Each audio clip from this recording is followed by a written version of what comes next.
We have electrical signals in our body, but if we can use electricity to influence the electrical paths that are in the body, that is a huge, huge game changer.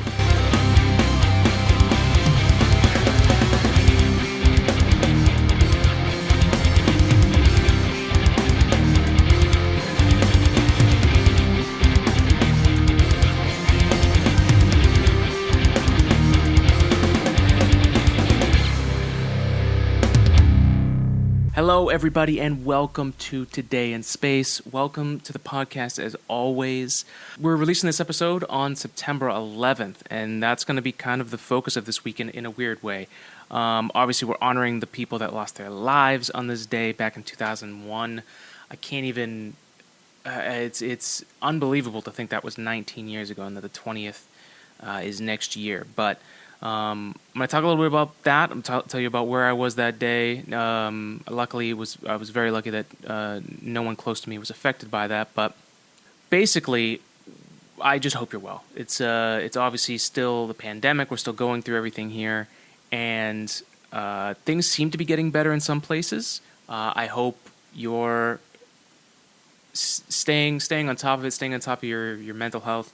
I know I've had a weird week. There's something about a shorter week, having a Monday off at the beginning of it. Everything else on those 4 days gets compressed, and for whatever reason, that compression is way more when everyone is stressed out and, for lack of a better word, losing their shit. So we're here, though. We're here. I've got some really fun stuff to talk about, catch you guys up on in case you haven't heard of it, and to give you my perspective on Neuralink, which we will talk about. So you're probably wondering, how does 9/11 and Neuralink connect? Don't worry, we'll explain that in a second. But first of all, as always, thanks for listening. Thanks for being here. Subscribe if you haven't already. If you're on YouTube, click on that bell so you can get the notifications when the next episode comes out. We're on, Apple Podcasts, Spotify. So check us out there. Our social network, Today in Space Pod, on Instagram and Twitter. We've been doing a lot of fun stuff on there. We just had another Thrifty Thursday with our good friend Quark from DS9. If there's any Star Trek fans out there. We've got a really exciting episode coming up next week. I will talk more about this probably at the end of the episode, but definitely make sure you're subscribed so you get the notification. And of course, this podcast is made possible because of people like you sharing it with your friends. That's what helps us break through the algorithm, not have to worry about an algorithm. It's the original algorithm of human beings sharing something that they like. So if you have a friend that's space-related, who likes space, who likes science, and even people who want to get into it but are kind of, put off by something that's too technical, we try and ride that line as close as possible about being entertaining but also scientific. So... please spread the word like you have been. And of course, our Etsy store, if you guys want us, help support the podcast. Our 3D printing lab, AG 3D printing, helps make the stuff that we have here. We have on our revived mic, which is back again, once again, our Shure mic. But we built this little end cap for our mic. It has our AG 3D logo there. We, of course, have been 3D printing all of our models here for Today in Space. We have our Starship. We have...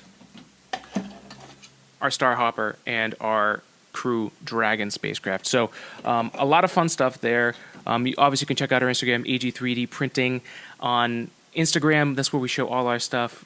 Please go check that out, see what we're doing. And if you want to help support us, we've got a ton of stuff. Whether you're looking for any kind of space-related stuff, I've got 3D printing for me is obviously is super passion. The fact that I do both of these at the same time, and even my day job has to do with 3D printing. I'm a tinkerer, I'm a maker, so I love making things, and I make things around the house because I really do think 3D printing at some point will enter all of our lives, right? You'll have a 3D printer in your house just like you have a regular 2D, paper printer, or a refrigerator, I guess, is maybe a little more apt of a comparison, but at some point it will become the iPhone of 3D printers. Will become very easy for anyone to use with very little things that you have to do in the background. Most of it will be automated. And at that point, we cut the middleman. You have materials, and you're able to basically pay a designer for their designs. Like, I like if you're going to IKEA, you've got those designers who have certain series that they put out. You can buy directly from them, print it out at home potentially, and you don't even have to go to a store necessarily, or a huge market ends up purely digital straight to you from the person that made it. And that's what we're simulating with our Etsy store. So we've got 3D printed stuff that I use all the time. Lately we've been getting into board games, kind of letting you pimp out your board games. As it's been explained to me, that's apparently a real thing. So but yeah, we've been playing a lot of Harry Potter board games. So the Harry Potter Hogwarts battle. Again, if you didn't know, this is a nerdy show. I figured you would, since it's called Today in Space, but welcome. We're a bunch of nerds. There's a lot of fun stuff out there. Go check it out, especially gifts. You want some fun gifts that aren't too expensive, and fit right into that. Hey, I got a friend or a family member. With under $50, you can really make out with some cool stuff on the store. So that helps support the podcast. All that comes back in here, and it lets us talk to more people. It lets us do more, keep funding our fun projects, just like our Galileo project, the 3D printed rocket, which it's not on hold. I've just got a ton of things going on, so we will follow up with that. But we are going to be talking to a few people here in the future. Last week we had Julia Kaliski back on for episode 2 of People of Science. That was a great episode if you haven't checked that out already. And like I said, next week we've got some great guests, so please make sure to check that out. I don't know if you've noticed, Netflix has a lot of good space documentaries and space movies out. That new Netflix, I think it's a series, Away. That looks really interesting. I haven't watched that yet. Let me know if you have. I'd love to know what you guys think of it. And then there's obviously some space shuttle historical footage, which I haven't gotten into yet because it's going to be heavy. But that's on there. And it's up there for a little bit. So especially, I think if you're in the U.S., that's the case, because I know Netflix is different country to country, right? Region to region. Anyways, I'm going off topic, but let's get back to it. So today is September 11th, 2020. 19 years ago, the 2 planes hit the Twin Towers, and I remember I was in junior high. I was in 6th grade. So it was my first week, essentially, of junior high. I was like so excited because you're going from being a 5th grader on top of the world to, I'm with a bunch of older kids. It's a big step when you go to 6th grade. And we had, luckily in our town, we had a really big influence by some people in our town that are Mr. Tolman, who was basically helped us enter this new age of digital. He always had a video camera. He was going around. He was always documenting historically, of going around videotaping different classes. Obviously, there were waivers and stuff like that. But it was cool because he would do that, and we would have TVs in all of the classrooms. So there in junior high, there weren't as many, but there were TVs around, and there was whispering, because we got off the buses, and pretty much right around that time to get to school, that's when it happened. And so, I think back now, because I was a kid when that happened, and just thinking about how the adults handled it was really, I could have been oblivious too. I remember I found out some, of course the rumors with the kids started spreading around with us, and you heard different things. We didn't know what was happening. Our principal, Mr. Cook, brought us all into the auditorium, every grade, I think it was, and basically laid it down straight for us. He told us exactly what happened, that 2 planes had hit the towers, and that, I guess because my memory's not that great from back then, but I remember it was just nice having someone who was an adult be honest with us, but also not losing their shit. Like, to be completely honest, like that was refreshing. And remember going home and watching what had happened and talking to my parents and trying to understand a little bit better. But the thing that's really interesting is that, even though planes, and this is really where my point comes from this week, is, a tool was used to harm people, to do bad, to, like I said, to harm people. Did that prevent me from becoming an aerospace engineer? Obviously not, right? I went to school for it. I'm still here. I learned how they worked. It didn't deter me, and it didn't make me think that airplanes themselves were evil, right? It was the people behind that that wanted to harm people. and that's ultimately anything that science develops. The phones that I'm recording this on right now, that you're probably watching or listening to this podcast on. There's a lot of talk today about how they're evil and how the people, but it's the intent, it's the context behind both the people that are developing it and the people that are using that device too. Planes did start off as a military tactic, so it's not like it was never used for a bad thing before. But this is and the reason I bring this up is because this new technology that is about to come out. We've had the cell phones, right? The smartphones, which have really, really, especially in the new world, if you will, where we're all in lockdown and we're getting even more addicted to it. It's controlled and changed so much of our lives, and probably will affect the development of humanity indefinitely in the near future. It doesn't seem like it's going anywhere. In fact, it seems to have accelerated our use of all this technology as we see it now, right? Neuralink is the next big step, right? And it's really fascinating. I loved looking at it, and what I would recommend for everybody, if you want to learn, their website, Neuralink, Neuralink.com. They have a beautifully done website that has really nice, simple but scientific explanations. And they go as deep as you really want to, right? They're showing you everything that they're developing. But for anyone who hasn't heard about Neuralink, Neuralink is a device that's going to allow us to interface with the brain and allow us to control things with our minds, and to also read the electronic signals that are going on in our brain and make sense of them and try and this is brand new science, an implantable chip, which it has its roots in science fiction, right? So this is one of the coolest things. This is not a new thing, connecting your brain to a computer, but then also, the singularity, if you're familiar with that. Also, Deep Space Nine, we've been watching a lot of Star Trek here. And Vedic Bareil, in one of the episodes, he gets to a certain point where they have to put this chip to basically keep his brain and his body working. And of course, the theme there was that it took away his humanity. He wasn't the same person he was anymore. But it was hilarious because that same view in that episode is like the same size. It's like a silver dollar, like a large coin-sized device. This is the first version of it.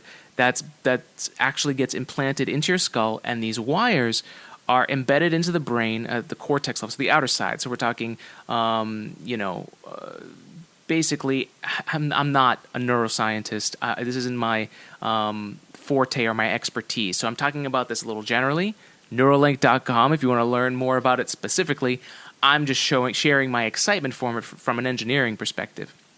And there's also a video that they did recently, which really brought my attention to this. I've been following it because obviously I like all the things that Elon Musk is working on for the most part and trying to change the world and affect the world and make it a better place. This is one of those things. So to put it simply, it's an implantable device that allows us to interface with the brain to not only understand it, but to help people. And I love this on the homepage. That first image explains everything. The 5 things that they hope to accomplish with Neuralink in the beginning. What is the mission of Neuralink to start? It's to help us with things like blindness, deafness, paralysis, memory, and stroke. So people who are at a point where there really is no other solution for them, or it's a very long and tedious, and it changes their life forever, right? Neuralink is going to allow us to interface with the areas of the brain that we can augment and modify and analyze the electrical signals, the paths of the neurons as they're going through the body, figure out ways to get them to refire, right? Because we have electrical signals in our body, so it is really far in the future, although now a lot closer.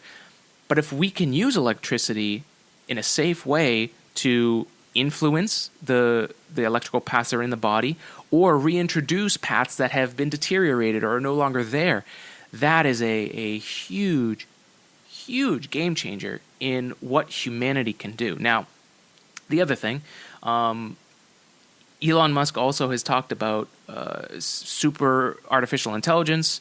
And, we have AI now with things like Siri and Alexa and all those things. But the real AI that can potentially become sentient and could essentially move at a speed that we would be we would only start to understand what the things that it was doing. We would only begin to understand that, and at that point, it would already be on to the next thing. And that's essentially from like how fast this can change. We're talking very, very fast, and we are only able, what we think and the way we process information from our brain is pretty fast, right? At the speed of how fast electrical signals can travel, the distance from wherever it is in our brain to our mouth to whatever. And the idea is that the amount of time and process and energy and power that it takes to go from my brain, what I'm actually thinking, to what the words you're hearing out in front of me, right? That are coming out of my mouth into this microphone, being transferred through this podcast file into your, all of that is a lot of work to get that to a point where you can actually understand me, although I hope I'm making sense right now. And essentially, we would be able to, at some point, big picture, talk and communicate with the artificial intelligence at the speed that we would need to, because the speed that artificial intelligence is going to move and process information is way faster than we could ever speak to it or even type to it.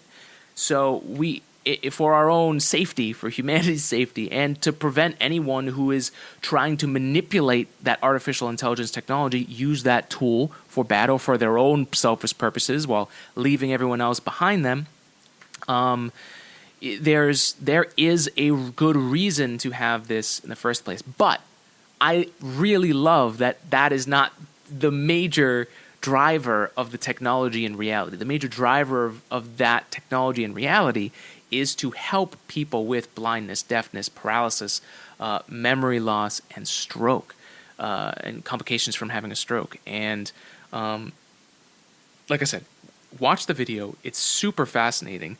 And it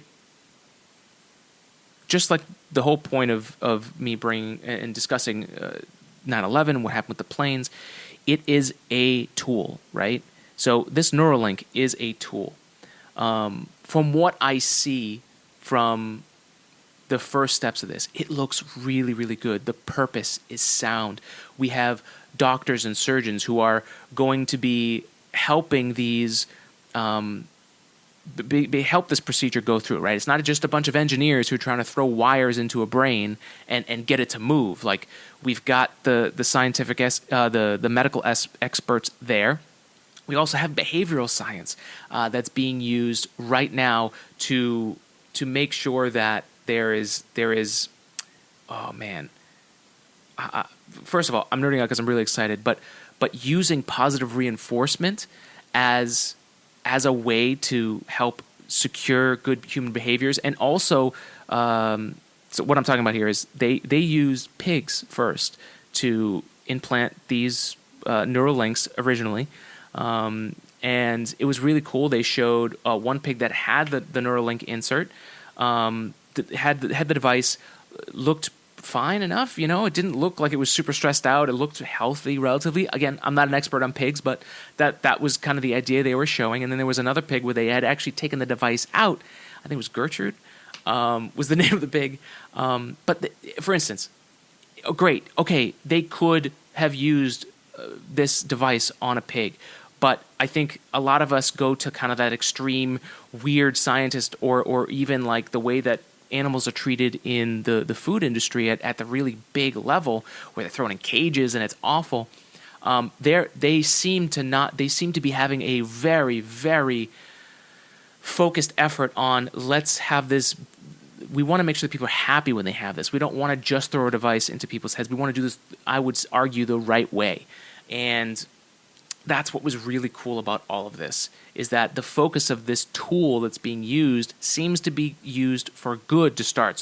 So you don't have that strange thing where it's used originally to make a bunch of money, it's used for selfish reasons, and then somehow someone figures out later that it could be used for good. I really like where this is going, and there's a lot of great stuff that could come from the future of this. But there's also a lot of this could eventually be used in the future in ways that are not so good. So part of the reason for me bringing this up is also to get you thinking about this. What are the ways that this could be manipulated in a wrong way? We need to start developing a conversation around that, because I can guarantee it's already taken off. Neuralink has already taken off. It's already at a tremendous point. If I was if my engineering and my passion was in Neuralink and neuroscience and developing this kind of technology, that demonstration would have sucked me in. And that was their whole idea. They're trying to recruit. They're trying to bring and interest people, some of the best minds or people that are just super passionate about it and are willing to learn. That's what that demonstration was. And man, it definitely got me firing on wanting to learn more about it. But there's a lot of manipulation, and there's a lot of behavioral control that could happen from this. One of the hilarious things is obviously our phones glitch, right? So sometimes you may download an update and your phone goes down, or it's just sluggish and it sucks because there's some bug, there's some routine that wasn't bugged out completely, or whatever it is. We don't really want that with our brains, right? You don't want the Neuralink to be misfiring or possibly, sending a lower frequency than it should be sending.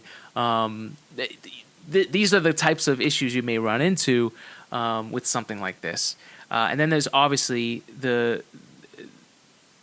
we don't know much about the brain, but this kind of a device allows us to learn about the electrical signals interfacing with the brain at a level that's never been done before, to see patterns of not only behavior, but of how different brains work, how the human brain is used. And once you know that, look what's happening with our data in today's world, right? Look at the jump in advertising that has happened, where you might have a conversation somewhere with somebody, but an app has access to your microphone, here's a specific word, targets ads specifically for you, and then all of a sudden you were talking about toilet paper the other day with your friend because you're wondering if, you're like, hey, I need some more. It's a weird example, but in today's world it's not. I heard Georgia still doesn't have toilet paper. Is that true? I hope that's not true. If you guys need toilet paper, oh my God, I really hope you get toilet paper. But the point is, the ads can now target that for you because they heard that you're talking about it, which means you must be interested in it, or that you could be at the point where you might want to buy. They'll put an ad in front of you that's for that. That is just with the Apple. That is just not just Apple, but just with the smartphone device that we have in our basically on us all the time, right? What happens when they can see how you react to different things? They get to see what the things are that make your brain do something. And then they can, through behavioral science and through understanding the patterns, basically make you think, incept an idea that's your idea. And they barely had to do anything other than know how to nudge you the right way through knowing how your brain works. These are the types of things that we need to look out for the future. And it's not enough for me to say we shouldn't do this, because there is a lot of good, but there is a conversation that has to be had around how much control do we give the people on the other side of that device? And is that information on that side of the device protected? I think there's definitely a big conversation that should be had nowadays about the data that we all have. I think we all signed up for something no one really understood, even the people that made the contracts that we just clicked yes on for all these different things. And we're seeing more and more that it's just an invasion of our privacy. Now, those are my opinions. Happy to have a discussion more about that with you, or to hear your opinions and your side of it. But this is a strange place that the world and humanity is going. But I think it's really important. I think understanding the brain is going to help us. We don't even access most of our brain, and I think we've been stuck in a pattern of the every human, the average person, or the amalgamation of all the data we have on human beings and making it into a human being example that's not really what one, an individual looks like. So anyways, I'm ranting a lot here. I would love to know your thoughts. I would love for you to watch that video, get excited by it, and reach out. Like I said, Today in Space Pod on Instagram and Twitter. Facebook page, Today in Space Podcast, or email us, todayinspacepodcast@gmail.com. We'd be happy to read your responses too, if you guys send them in. So please do that. Some ways in space that I think something like this could help out with tremendously. The next level of human spacecraft integration, right? Being able to understand the information that's coming from the spacecraft. I mean, one of the cool things we saw with the Crew Dragon spacecraft is that tethering, right?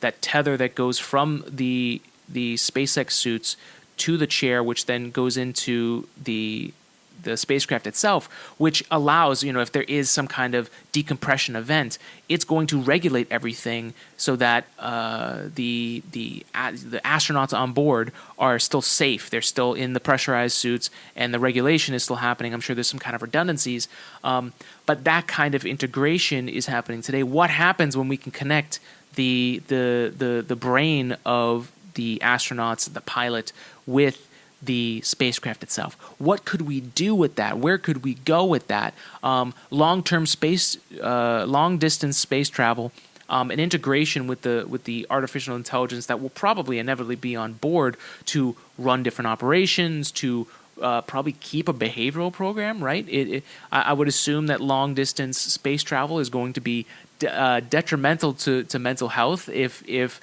actions and proactive things aren't done to give us the types of things. I mean, we've felt that, right? We've talked about this since the pandemic started. I think we've all gotten a taste of that from the amount of time we have to spend away from people, or just what this issue has divided us on. I mean, there is a humanity that we're like missing out on. I joke that I have to get my human quota in for the week. I have to see people so I don't get weird. Although I think it's too late for that. But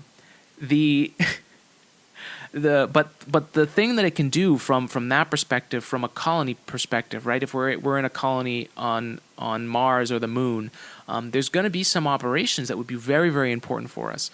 One of the other things that can come from Neuralink is the ability to be able to send electrical signals to the eye, which can then project a HUD display. Basically, think like the Iron Man view, right? Where you can see a display in front of you. You could see different things like heart rate. You could see the latest email that you got. You could be basically following instructions. Let's say that you're on a colony. Let's say for whatever reason there's some devastating thing that happens, and now you need to do some kind of, you're locked out from the rest of the colony, but you're in the one area where you're able to access the panel, which allows you to reactivate, I don't know, say the power grid, which then allows you to get the life support online, this scenario. And you're not trained on that. The computer could pull up, or you could access a VR or AR, VR, AR, augmented reality, right? Where it would show you the step-by-step. It would like do an exploded view of all the parts. It would show you exactly what you need to turn, how to turn it, and it would take you step-by-step through that procedure. So you don't even have to be an expert. You just have to follow the instructions that have already been made, and then you could pull that up right there. So there's a lot of amazing things that can happen from this integration of a Neuralink. It can take us to a whole nother level of how we access information. But we, as I try to do here, we try to do this about the space program, about what comes next, like where are we going? Those ideas are a lot of fun, and this is a true today aspect of, wow, it's really soon, and we've got to figure out, let's start thinking about it now, so that by the time it inevitably gets weird, we've already got some things, we've already understand it a little bit better, it doesn't become magic, and so the science doesn't go so far past you that it looks like it's wizardry, and that then you start making up some really weird stuff about that's really part of your fear of the thing and anxiety and paranoia, try it. This just helps us stay locked in so we don't get tricked into thinking that it's something that it isn't. And knowing it helps us solve any problems from the future. I mean, I think thinking about this too from a positive perspective, it gives us the ability to look at what other good this could do. So there is a lot of great promise with it, but just like anything else, it is a tool, and we have to understand how we're using that. And be cognizant of that, because that issue will always come back. I mean, smartphones, great tool, but there's also some weird stuff that comes along with it. And had we been on top of this a little bit sooner about understanding what data was really being taken from this and why all these Silicon Valley types had little things over their cameras, now we understand a little bit better that this data was always coming from these devices. We're only now learning about it. So, weird episode, I'm sure. But I'm really glad to talk about this, and I would love to hear from you. Again, please feel free to reach out. We'd love to hear your ideas and your thoughts on this here on the show. We'd love to share them. So again, todayinspacepodcast@gmail.com. Today in Space Pod on Instagram and Twitter, and you can find us there.